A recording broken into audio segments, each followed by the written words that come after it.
I'm here talking with Samara, and we're talking about life choices when you're going into grade 12 or 12 standard in this case. I was telling him that basically my parents said, talk to your older sister. My older sister said, I think you should take business. I went to Ryerson Business Administration. My favorite course was marketing, like I said.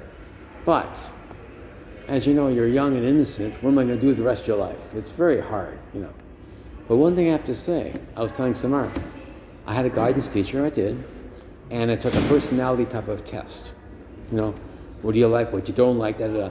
And based on personality tests, I always came out with the same three things: teacher, lawyer, and social worker, which in a sense, when you think about it, are related. We're all teachers in a sense. We really are, right? Lawyer is understanding what's happened to somebody, the pros and cons, and trying to get, is he innocent, is he guilty, that kind of thing. And teacher, lawyer, and social worker. Social worker is helping people. So right now I've been a teacher for over 30 years, and I've been helping people, when you think about it, very different ways. I hear their stories, good or bad, whatever it is, and we try as an instructor to mold them a certain way of an outlook, what's best for you. Now, of course, I'm not psychic.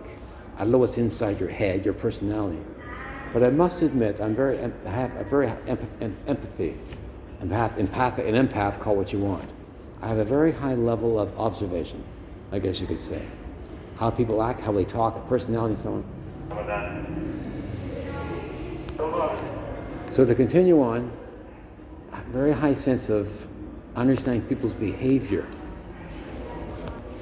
So in a sense, understanding people's behavior helps an instructor understand their way of learning. Does that make sense, somewhere? Yep. Yeah. So because everybody learns differently. It's true. You might love a subject, but you have to go through the motions like everybody else to learn how that subject works, how they evaluate you. Now, as you know, in every class, some people are A students before you walk in the door, right? But any kind of instructor has to understand that subject inside out, backwards and forwards. Because you never know when a person like Summer I'm talking to might have a question.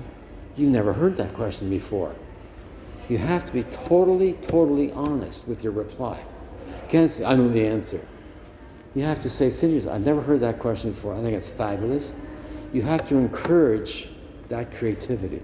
You have to encourage that insight to ask. There's no such thing as an expert. The reason I say that is, many times your parents will tell you, this person's an expert, that person's an expert. Somebody might have 25 years experience doing something, right? And I say, I'm asking Summer right now beside me, is he an expert? Common knowledge of, generally speaking, they'll say, yeah, he's an expert in this and this. But sometimes you'll have a person doing one job, let's say 20 years, one job. But really, when you think about it, he learned that job 1 year. He's repeated himself 19 years after that. Is he an expert? No. He hasn't grown. In my opinion, he hasn't grown. Now you might get mad at my thinking, but that's how I've always believed. And I've proven it. To give you an example, somebody working in, let's say he's a surgeon, heart surgeon.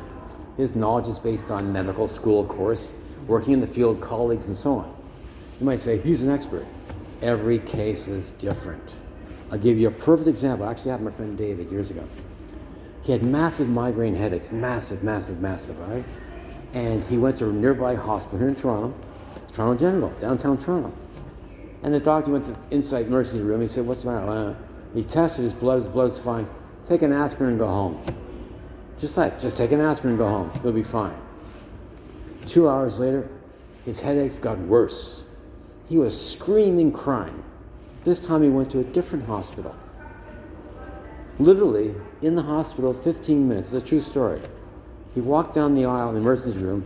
There was a cardiosurgeon walking by. He said, get that guy right now into a hospital, right now. People say, what for? He's having a brain aneurysm right now as we speak. He's having which means the blood clot in his brain right now. That's why he has pain. Just like that. So to continue the story, basically, my friend Dave went to one hospital. That doctor said, just take an aspirin, you'll be fine. And it got worse.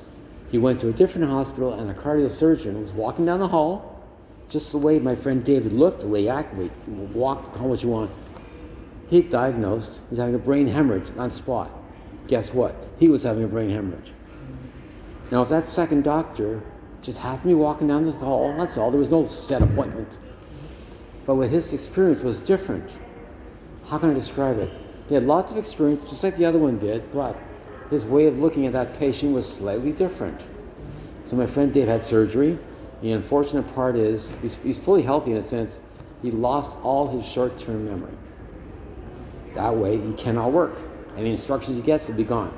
Moral of the story is, what you call an expert is always different, because every patient is the same.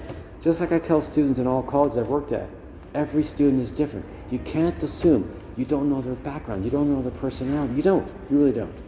You have to be totally open-minded. Because if you have a preset opinion about that student or that student, it's 100% biased. 100%. All right? And it's hard to talk to other teachers like I have about this. They say, Brian, you're crazy, you're nuts, you're full of whatever. That's how I act. Do you know what I mean? I get angry at this because you assume everybody's the same. And the teachers get angry. Why can't they learn what the other teachers did? That's what I'm saying.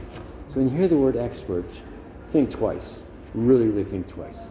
This is Lightning ESL. Till next time. Bye-bye.